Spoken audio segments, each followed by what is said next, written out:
Rocket Fuel family, I'm so excited about our guest speaker today. How many of you guys are actually feeling like this market's a little different? Drop a one in the chat. Like it's a little bit more challenging this year than it normally has been in the previous years. Yeah, 1,000%. Okay, There's going to so be an unlimited number of yeah, ones. right. So we're all feeling it, and whether you are having your best year or you're feeling the pressure of fewer transactions or a more challenging year, I think we all can agree on one thing is that today consumers are a little bit more cautious. Right. It's taking a little bit more to put the transaction to the finish line, and consistency does matter more than ever. And what I've noticed in this market actually is the agents who are winning in this market are not just like working harder and being a little bit more creative, but they're building systems and predictable systems that create opportunities. And that's why I am so excited about today's guest, Beth Taylor, because she has spent over 20 years in real estate and helping agents understand what it actually takes to create a consistent business, not just when the market is easy, but when the market is also challenging like we have today. And it's why she couldn't have come in a better time. And today she is going to share with us the predictable income playbook and her four pillars. And so if you've ever wondered how to create more consistency in your business, regardless of what's happening in the market, you are listening to the right person this morning or this afternoon. So please welcome Beth Taylor. She's Thanks, one of our she's Cal. one of our united favorites. Well, and I Yes. just have to throw out there the hockey pain that was generated at the beginning. I'm originally from Buffalo, New York, and so I just relocated to Scottsdale in December. And I'm trying not to take it personally that the Sabres waited until I left the area to make it Make back it to into the the point. Stanley Cup playoffs for the first time in my life, is what it Well, feels like. and the market you relocated to finally made it to the playoffs. It just so happens that they're now called the Utah Mammoth. So Oh, just I didn't don't, know that, yeah, Know Joe. that. you're Thank not you. allowed to move to Okay, well, Vegas. You're not allowed to move to Vegas. learning something new today. But for those of I saw my friend Lori on here. Hi, Lori. Some of you may have heard me speak in the past. I was Beth Matthews up until about October of this last year. I got remarried. I was like, oh, I don't know if I want to go through the process of changing my name. And then I went, wait a minute, I get to be Elizabeth Taylor. And so that I was like, all right, I'm jumping on that I love it. bandwagon.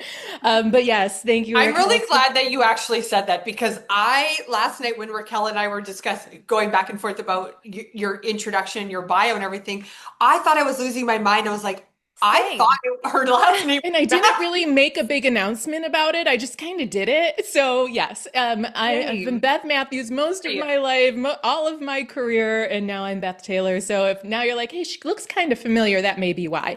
But yeah, just a quick context about me, why I'm here today. So I started my adult career as a drug dealer legally. I was in pharmaceutical sales for about 6 years. I always say that gets people's attention and they're like, whoa. But the reason I share that is because I went to work for Procter and Gamble, and Procter and Gamble had me come from Buffalo, New York to Mason, Ohio, and live in a Marriott for 6 weeks so that I could learn how to read a clinical trial, dissect the key points, and deliver a message in less than 60 seconds as I'm walking down the hall with a physician. And the reason I share this is because I think it's an eye opener around what it takes to really fine tune your craft.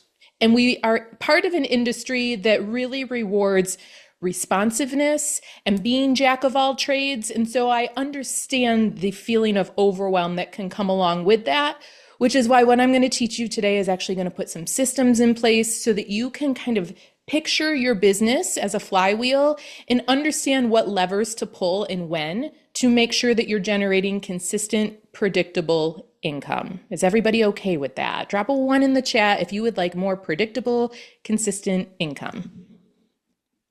Awesome. There's Lori. Okay, guys, I'm going to share my screen. Hopefully, let's make sure that technology is working in my favor today. Okay, can everybody see this? You should see something that says the Amped Agent Series sound check. Yes? Hey, it's Yes. funny. Amy jumps on and she goes, you got this kind of like movie star thing going. I said, actually, it's kind of rock and roll. So one of the things I love to do is I love to put frameworks around things because otherwise you feel like you're kind of grasping at straws and pulling things from all over the place.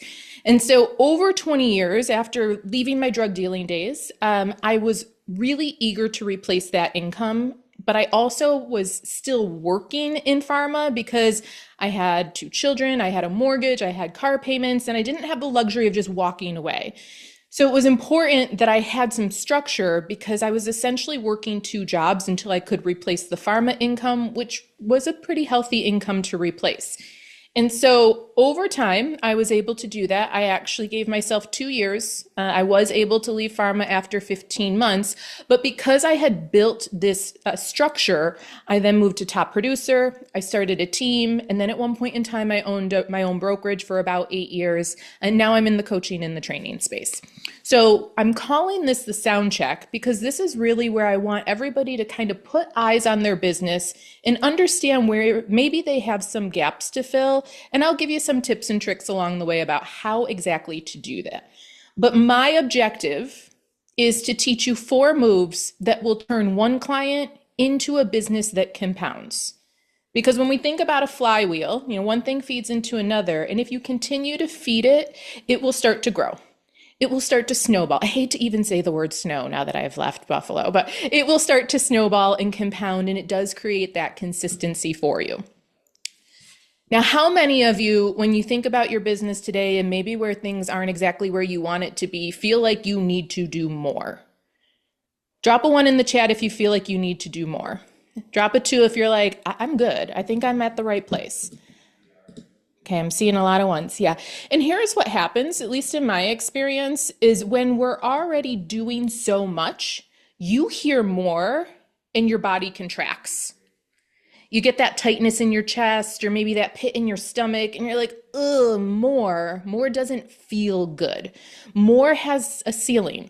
More hours, more leads, more prospecting, more calls, more whatever, if you're already feeling like you're stretched thin in your business, is actually not the solution. So most of you have probably found this ceiling at some point in time in your business. If you're not feeling it today, there's likely been a point in time where you're like, more does not work for me. So what I'm teaching today is exactly what I ran. And I talked about this. I didn't read about it. This is exactly what I did. And frankly, I really couldn't put language around it until I read a book called Clockwork by Mike Michalowicz. So if you like to read, highly recommend it. And he shared this concept of AC/DC. And AC/DC is a system. Now, AC/DC is also a band, which is why we're leaning into this kind of rock and roll theme. And I'll share for myself, and I have a slight suspicion, maybe my friend Amy, like my mind, I go AC/DC. Yeah, I used to chug beer to Thunderstruck. She's laughing, she knows. But when we are talking about AC/DC in this context, it's a system. So I want you to kind of open your mind that I don't believe that most of us have a talent problem. Most of us have a system problem. Salespeople innately are not the most organized because we're really intuitive, we're more emotionally intelligent, we know how to connect with people, we know how to deliver a message, and sometimes putting that into a framework or a system feels confining. I want to challenge you that structure actually creates space. And what I mean by that is when you can put a structure or a framework in place, you create space for the one-offs, for the emotional connection, for the problem solving, for the objection that you didn't anticipate. So what does this system look like? It takes us from what feels like a series of lucky nights, incomes that swing, things that don't really compound. I'm hearing a lot about commission compression. Does anybody feel like they're getting negotiated down on their commission over and over and over again? Yeah, guys, I love to negotiate commission. I just prefer to negotiate it up, and I'll share how I do that. And then you look at your calendar and you're feeling overwhelmed and you're doing more things, putting in more hours, and your calendar is filling, but your income's not reflecting that. And that's what we're going to change. So here is the feedback loop. Here is our ACDC. And business is a loop. It is not a line. Each client should be the source of your next three. And Joe, you talked about team leads. This, guys, also applies if you're growing your team. Every business has to fundamentally do these four things: attract, convert, deliver, and then collect. There's our ACDC. Now, not every industry follows this process, or at least not in this order, which is really unfortunate for them because then they can't do fun things like have rock and roll themes. But in real estate, this is the core of our business: attract, convert, deliver, and collect. Okay, so I'm going to go into each of these, starting with the attraction piece. I believe, and I have seen over and over, so I feel like I have enough data that I can stand behind this confidently. Most of us do not have a lead problem. We have a maintenance problem. We know that we have a database full of people. I have over 3,000 people in my database. If I'm honest with myself, am I really paying attention to all 3,000 people? Should I be? And that may be the better question. Now, yes, AI and our CRMs and our automations, they're fantastic. I am actually in a training right now to become a certified AI architect. So I love technology and I love AI, but I really want to drive this point home that it's humanity plus AI, not AI over humanity. Because what's happening with AI is it's creating a trust recession. And for those of you that are like, man, I used to be able to get way more phone calls, inbound calls. I had way more people coming directly to me. I don't know what's happened. Well, there's a lot of newer agents, and kudos to them. This is not a knock, but there's a lot of newer agents that have figured out how to leverage AI to train Chat or Claude or anybody else, any AI out there, to say that they're the number one agent in the market. And so many consumers are now following AI guidance, which is why it's even more important for you to maintain the relationships with the people that currently exist in your database. Okay. So I'm going to share with you what I do. I have 3,000 people in my database. I focus on my core 300 because that actually allows me to put a system in place. So when I talk about my core 300, we're going to do some public math here. So bear with me. We're going to reverse engineer this. The 3,000 people in my database, they get the nurtures, they get the drips, but the core 300 are people who I have either helped buy or sell a home, or they've referred me business in the past. They're my loyalists. They're the ones that I have a defined relationship with. And for every 100 people that you truly maintain your relationship with, you will generate between 6 and 9 transactions a year per 100. And guys, I am walking proof of this. I said I'm from Buffalo. I spent almost 20 years building my business in Buffalo. I now live in Scottsdale, and I still do business in Buffalo with my core 300. The last several years, I have done between 20 and 40 transactions personally without having to do anything more than work my core 300. And when the average agent is doing 4 or less, that's not bad. So here's what I do. I'm like, okay, so these are the 300 people that I want to maintain the relationship with. I really want to cultivate the trust. I don't want to give them a reason to go to AI and say, who's the best real estate agent in my market? So every day I commit to 5 outreaches. And specifically, I record a video CMA. I literally pull up their address. I do a quick market analysis through my MLS. I screen share while I take a Loom video and walk them through what's happening in their market, what's happening in their neighborhood, and I give them an idea of what their home is currently valued at. But I position it in terms of an equity report.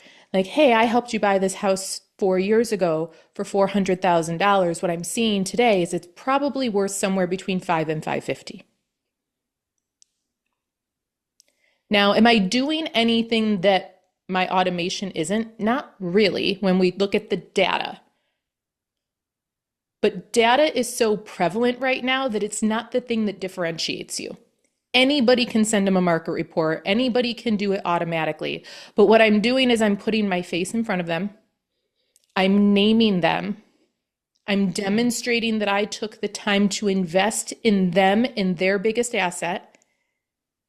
And as a byproduct, I am on top of the market because I'm doing 5 CMAs a day for my clients in my local market.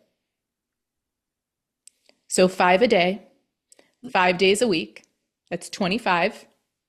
4 weeks in a month, that's 100. 3 months in a quarter, I am touching my core 300 directly. They see my face, they know my name, they know I'm doing something for them, and they never have a reason to go to chat or Claude and ask for a real estate recommendation. That system alone helps me generate the referral business that I operate from. So I'm going to challenge you, and this is just one of the lanes that I teach around Attract, but this and this alone will change your business. Identify your core 300. Let them see your face every quarter. Speak to them as though you're sitting across the table from them and give them something of value.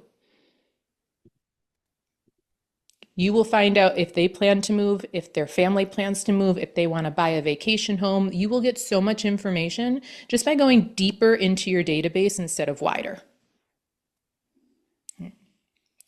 Next, we have to convert. Now, conversion in the traditional sense usually means pick up the phone, know how to respond to an online lead, and there's value in all of that. I'm not disputing that. But from my perspective, when I look at conversion, I look at education. My process with my clients is I take them through a structured listing presentation or buyer consult. Because again, there's no lack of information. Anybody can go from the palm of their hand and Google, Claude, Gemini, and ask questions. But what I do is I take the time to slow down and educate. When I educate people and I bring them into the world of real estate, and I give them the opportunity to participate in the decision making, the conversion becomes easy. There's actually a framework that I'll share with you exactly how to articulate your value so that you're getting little agreements through your entire conversation that by the time you get to the end, the next logical step is that they sign and you're putting together a time frame of whatever their goal is. So the framework, if you want to learn to really clearly articulate your value, is feature, bridge, benefit, tie down. And so if we're using this in a real life example, the feature is the thing that you do. So I'll just use something simplistic that I think everybody can relate to. I bring in a professional photographer for each listing. Okay, that's the feature. The bridge, feature, bridge, the bridge, I say the same thing every time. What this means for you is, or some variation of it. Because when you just tell them something, when you feature dump, they're like, yeah, okay. But when you say what this means for you is, they lean in because there's something in it for them. And then the benefit, not the benefit to me, the benefit to them. What that means is that the photographer that I use knows how to feature the home in its highlights without editing it to a point that it's not recognizable. And guys, this is true. I'm particular about the photographer that I use because today people can use iPhones and throw it into AI and have it overly edited, and it creates a feeling of being catfished that you walk in the door and you're like, ooh, am I even in the right place? And so notice that I'm positioning the benefit, not just as a benefit to them, but I'm also positioning it as a differentiator than what most of the agents in my market talk about. And then the tie down is that you tie it back to whatever they told you is the most important thing for them. So maybe I'm talking to Amy and Amy says, the most important thing to me is that we get a quick sale. So I would say, Amy, do you see how having a photographer that has the right eye for architectural detail that's going to highlight the features of your home without creating a sense of like catfishing for the clients is actually going to help us get a quicker sale? Do you see what Amy's doing right now, guys? She's nodding her head. That's what happens when you follow this framework of articulating your value. Your clients are nodding their head as you're tying it back to the most important thing for them. And when your client is nodding their head throughout your whole conversation, your whole consultation, and you get to the end and you're like, let's do the paperwork, it's virtually impossible for them to do this. The object in motion will stay in motion. This is called neuro-linguistic programming, NLP. You are programming them. You are getting little agreements throughout the entire conversation so the conversion feels easy. Because it is. It's the next logical step.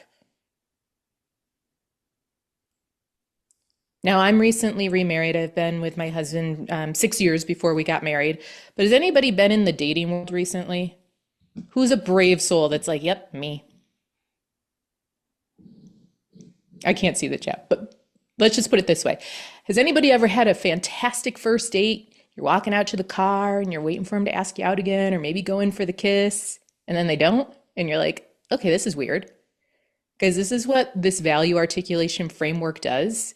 It creates the next logical step. So you have to take it. You have to ask for the business, because otherwise the person that you're on the great first date with was like, yes, this is so great. I'm so excited. And then you're like, okay, bye. I'll give you time to think about it. And they're like, what? Why didn't he kiss me? Why didn't he ask me out again? Make the ask. It is the next logical step when you're educating and getting little agreements from your clients throughout the whole process. Okay, so that's our conversion piece. And because I do this, because I articulate my value throughout every step of the conversation, I get little to no pushback when it comes time to talk about my professional fee. Because they experience the value. They're agreeing with it every step of the way. Okay, and then next, we have to deliver. This is probably my most favorite. So deliver is two parts. Deliver, first and foremost, is an outcome. How do we know what outcome we should deliver? The key here, guys, is to start with discovery.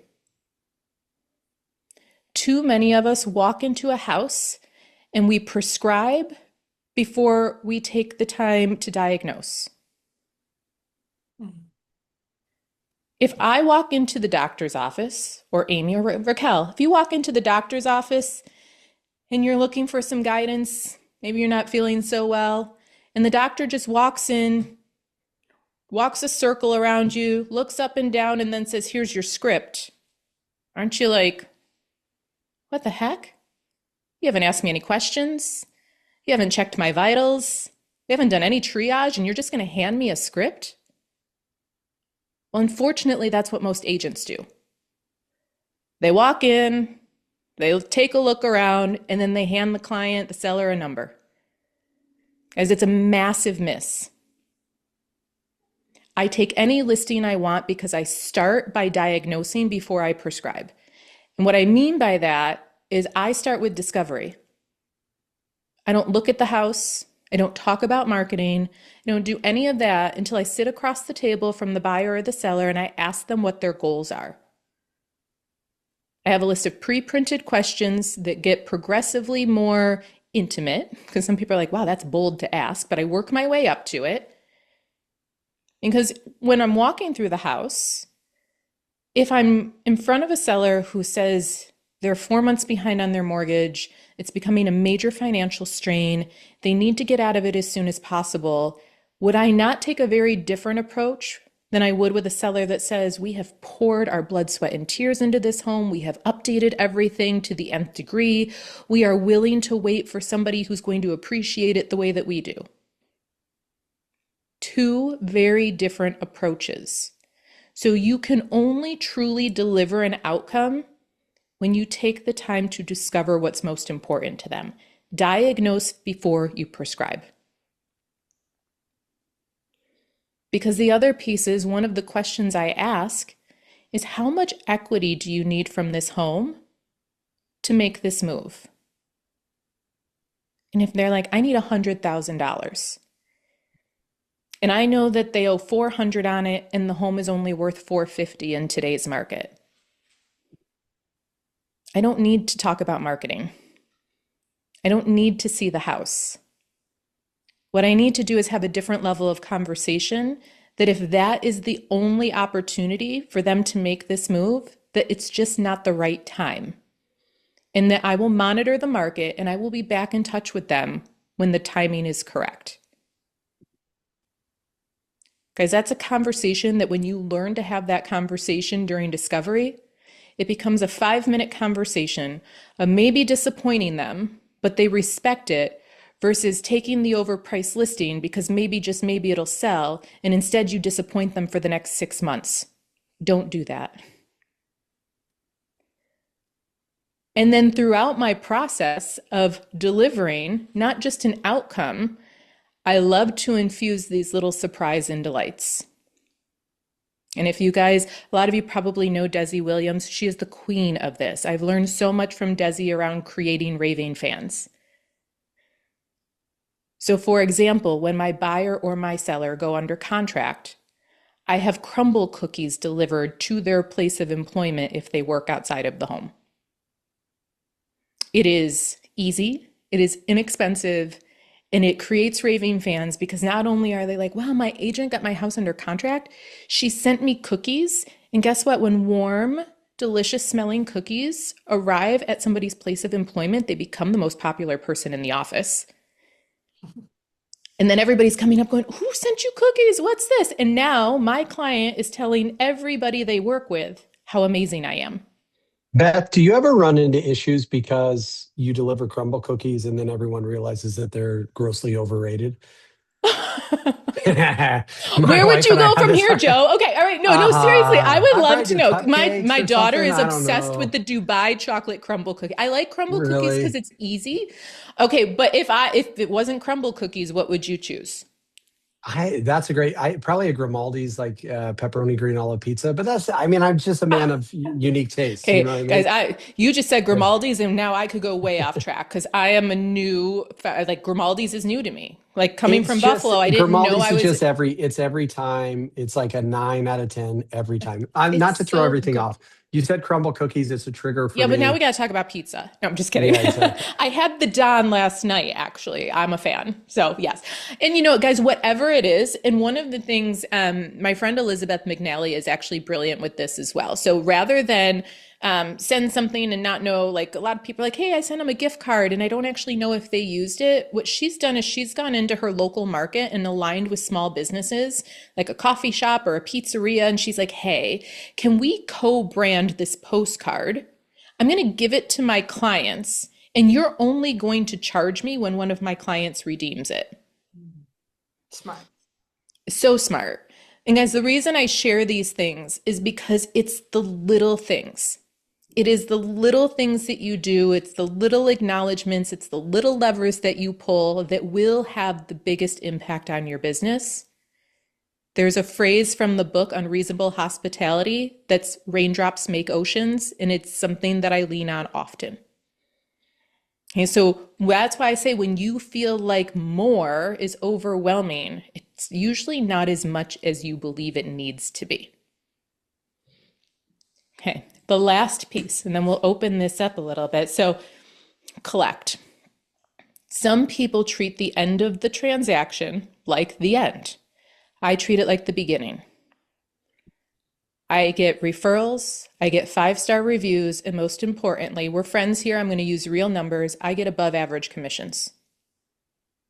The lowest commission I take is 3%, and that is when it's literally my best friends or family, and I might revisit that because sometimes I want to charge my family more because working with family is... But truly, and part of this is because of the full flywheel, everything that leads me up to this point is my clients actually feel silly asking me to reduce my commission, knowing everything that I'm doing to help them achieve the outcome that they told me was most important. The other thing that I do is I closely monitor what I believe is the most important number in any real estate agent's business, and that is your list to sale price ratio. And here's why. My list to sale price ratio in Western New York is 99%. I'm actually probably over 100 right now. The average in the market is 95%. So I have a documented track record of success that I get my clients more money than the average agent. Even if I charge a 0.5% or a full percent more than the other agent they were speaking to, they will still net more money. By the way, I don't tell them this, I show them. So when it gets to the point where we're having a conversation about compensation, I state it as fact. My compensation is 4%, period. And because of the NAR changes that happened a few years ago, now I say, and as far as a buyer's agent's compensation, it's not even a conversation that we need to have right now. The buyer's agents will include their request for compensation in the offer, and we can decide how we want to respond then. Right? So there's nothing to discuss around mine. And if we're going to discuss something, it's going to be the buyer's agent's compensation. And when they say, well, Beth, but the other agent said they'd do it for 2.5 or 3, I literally take out a piece of paper. I actually have a calculator that I created. And I'm like, okay, let's do the math here. I put in the list price. I put in what 99% of the list price is minus my 4%. And then I take the other side and I'm like, same list price. By the way, what was the other agent's list to sale price ratio? And they usually go, I don't know. They didn't mention it. Okay. Is it safe to assume, and I know we don't like to assume, but if it's safe to assume that this agent is probably average, because when we're above average, we like to talk about it. So if they're not talking about it, we'll assume they're average. So same list price, 95% in a 2.5 or 3% commission. And guys, when you do the math and you spin the paper around, you go, which number is bigger? It's always the agent with the higher list to sale price ratio. That is the number one metric that I measure in my business because it tells the client the results that I'm able to create.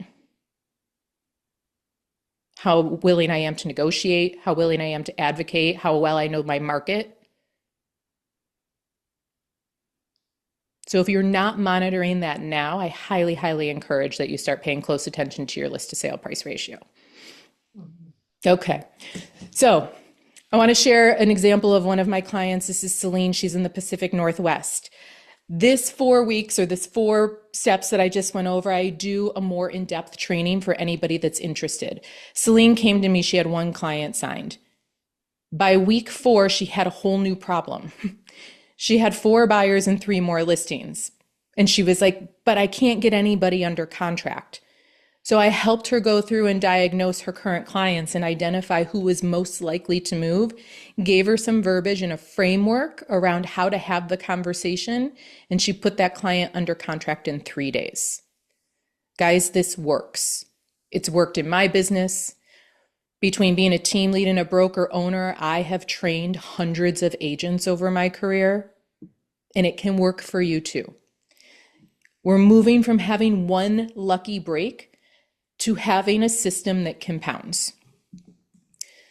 But the map doesn't install itself. Knowing the loop is not the same thing as running the loop. So if you are interested in having me involved with you installing and running the loop, if you want to stop paying for tips and become the rock star that you know that you are, I am opening, this is called the Amped Agent Series, as you guys have seen, but my next cohort starts on June 17th. So it's 4 Wednesdays in a row, 9 a.m. Pacific Standard, 12 p.m. Eastern Standard Time. By the way, guys, fun fact, being in Mountain Standard Time, like Arizona doesn't follow daylight savings. That is more confusing than actually following daylight savings. The number of times I've almost missed a meeting or a webinar because I had no idea the time zone. So we're going to go on Pacific Standard and Eastern Standard because that I understand that's pretty static. And because of my relationship with Amy, Raquel, and Joe, I'm also offering a discount for the United community. It's $500 off. This program I generally run, it's $997. So if you are interested in participating, use code United 500, takes it down to $497. We do 4 live trainings. I give you a playbook, I give you scripts, and I give you frameworks, but then we also install these in your business. So it's teaching and installation so that you can execute. You'll get access to a Slack channel where you can ask me and your counterparts questions. We will build out your core 300, and then you get access to all of the recordings for a full year afterwards. Awesome. And now Q&A. Thank you for the I'm looking at the clock. I'm like 40 minutes. I did pretty good. I went 41 minutes. No, this was amazing. Somebody just asked what to do when they're new or just coming back from a pause. Yeah, great question. So first of all, are you independent or are you on a team? Erica, do you want to answer that, or do you want to jump on mute? Independent. Okay, so there's a few ways to do this, Erica. When you are newer, or maybe you haven't been monitoring your list to sale price ratio, I want you to establish the goal for yourself. And what I mean by that is start with what's the average in your market. Okay, and so I'm going to say 95% just for example purposes, right? So this is what I did when I started to understand this concept. I'm like, well, the average is 95 and I haven't really been paying attention to mine. So I'm going to challenge myself to hit 97% list to sale price ratio on all of my listings. So I presented that because I was installing it in myself. And I don't like to mislead people. So here's how I felt good about it is if I got any pushback from the client, like, well, Beth, how do we know? I would put in my listing agreement that if I don't perform at the standard that I'm telling you I will deliver, I will adjust my commission. I am willing to put my money where my mouth is. If I don't perform above average, you won't pay me above average. And I promise you, Erica, when you hold yourself to that standard, you will meet it. Side note, if there are any team leads on here and you have a team of at least 10 people and you want to do a private cohort of this, connect with me offline. Amy can share my contact info. So Beth, Yeah. we went through a period, Taylor built out this whole thing. It was actually awesome where we had an Amazon shop set up and we were like sending people toilet paper. And then the next month they would get like a case of ramen. The next month they would get, it was like, we hit them like 12 times over the course of a year. Nestor Michelle asked, what are some of the other touch points you do for your core 300 in addition to the equity report? Yeah, so the core 300 all exclusively get the equity report. Then I have my VIP list, which is about 30. And those are not just people that I've worked with, those are top referring people. So some of them have never bought or sold a house with me, but they send me a lot of business. For myself, I use a service called Client Giant.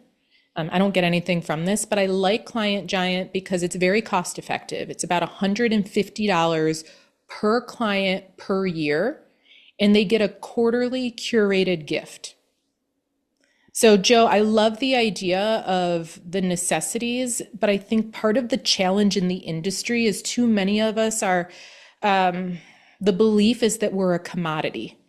And so if you're sending commodities, I feel like you're inadvertently reinforcing that belief. So by sending something that's a little bit more curated, higher end, you're actually establishing yourself, your personal brand in line with that. So Client Giant is great. Like I said, it's about $150 per client per year. And every quarter they get shipped a curated gift to their home. Client Giant sets up what they refer to as your engagement center. So it's essentially a QR code. So you guys are seeing a QR code now. Your clients get a little postcard. It says, hey, Beth sent you this. There's a nice little note. Scan the QR code to say thank you. And when they scan it, there's a little heart in the middle of the screen. They tap it. which is also really nice for me because once a quarter I get all these little messages that my clients are so grateful that I sent them this little thing. And I'm not curating them, Client Giant does it, which is how they can keep it so cost effective. But it's a great touch point. And honestly, I reevaluate my top 30 every year. And I share this. There's a gentleman that I was like, man, Greg has not said thank you once. I'm about to say, F Greg, he doesn't get gifts anymore. And then Greg sent me 3 luxury clients in a month. And I was like, okay, Greg doesn't have to say thank you. He sent me referrals instead. Better than a thank you. Better than a thank you. Yes. What were the 2 parts of deliver? So deliver is the outcome and the experience. Outcome and experience. Yeah. Because at the end of the day, the cookies are great. The gift cards to Grimaldi's are fantastic. But if you didn't deliver the outcome, none of that matters. Right. Just looking to make sure that we haven't lost any other questions. I think one thing to point out, Aim, if you say you've got 30 clients, it's $150 a piece, it's $4,500 a year. It would take one deal referred to you by someone that's not a real estate professional. Therefore, you don't have a referral fee. And in most traditional markets, you might be looking at, if you only did one deal, it might be 50% of the commission goes back into that program. But if your break even, your more than break even is one deal. So if you were able, Beth, do you have any statistics of what those 30 people are you expecting? Yeah, well, and it's interesting because the 30 people are also part of the core 300. So I've never gone to them and said, hey, did you refer to me because I sent you an equity report, or did you refer to me because I sent you a gift? So I can't definitively quantify it. But I do think it's valuable. And you guys want one more little tip or trick? I actually don't pay for it. Do you know who pays for it? The client. Do you know why? Because I charge a transaction fee, and then at the end of the transaction, I take that transaction fee or report the $150 from it, and I go and I enroll them into the Client Giant program. So I'm actually creating an environment where technically they're paying for it themselves, but don't tell them. They're all VIP. They don't know. Yeah. I mean, I think the cool thing is if you took nothing from the last 48 minutes, if you could say, I'm going to invest $4,500 in my business, or I'm going to have a lender do it, or I'm going to do it through transaction fees, or whatever it is. Like, I'm going to invest $4,500 in 30 people. I believe at least 2 or 3 deals are going to come out of it. My guess is, especially if you add things on top of that, like the issue with real estate is there's nobody there, unless you're on a team and your team is really well organized. There's nobody there to say like, hey, these are the 3 things you need to be doing today.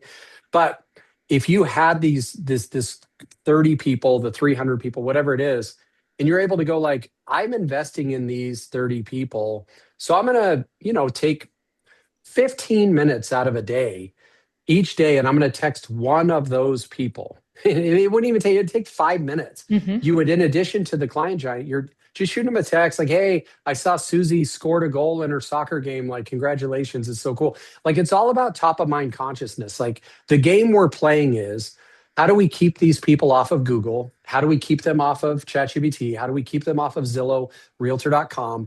How do we make sure that in their own private mental search engine, it's like they're going to think Beth Taylor, and I'm going to think Beth Matthews, but they're going to think they're going to think Beth Taylor because she's just hitting them all the time. And so it's like, how do you keep them from ever searching? Because you're just so like, I've got my insurance guy that I would never go and say, hey, who should I call? I would just go like, I'm going to hit up Donnie. He's just my guy.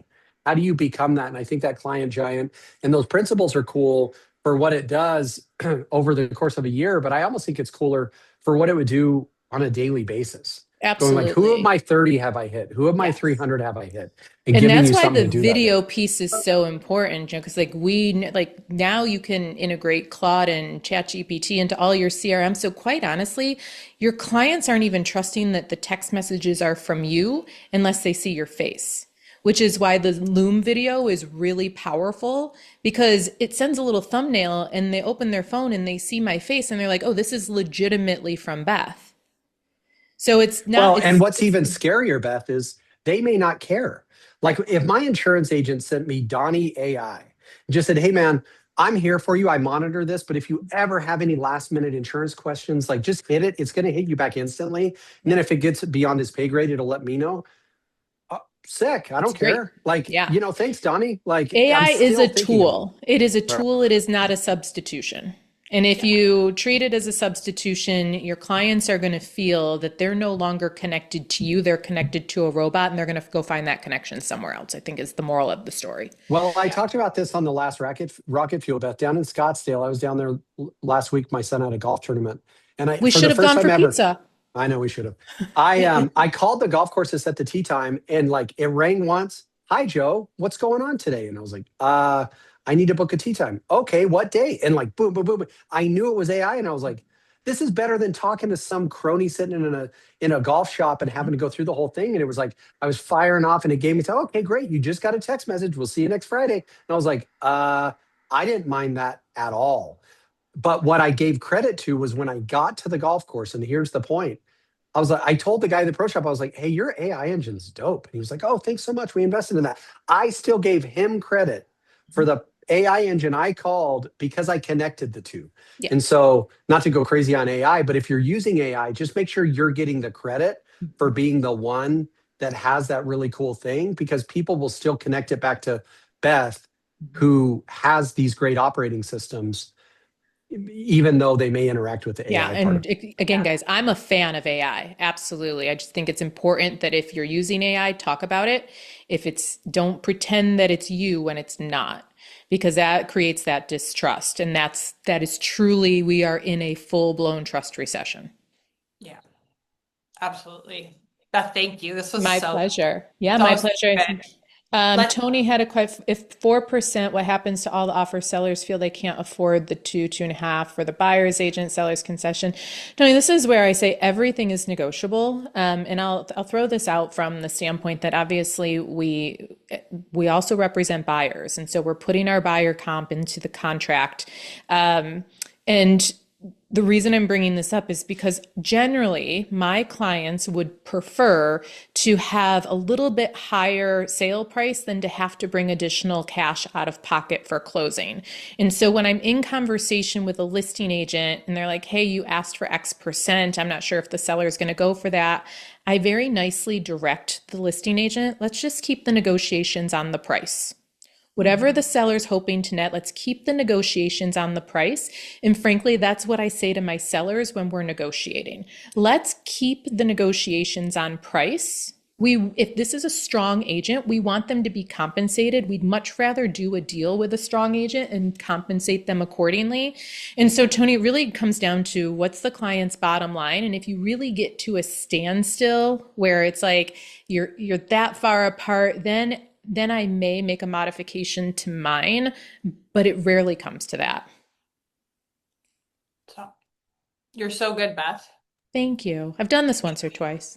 You Oh, have this is great progress. throw that How can I help QR you? code up one more time. I want to make sure that if anybody wants to grab that Oh, QR yeah. code for Beth's upcoming course, and she just gave us like a killer discount for United, which is amazing. Thank you so much. My pleasure.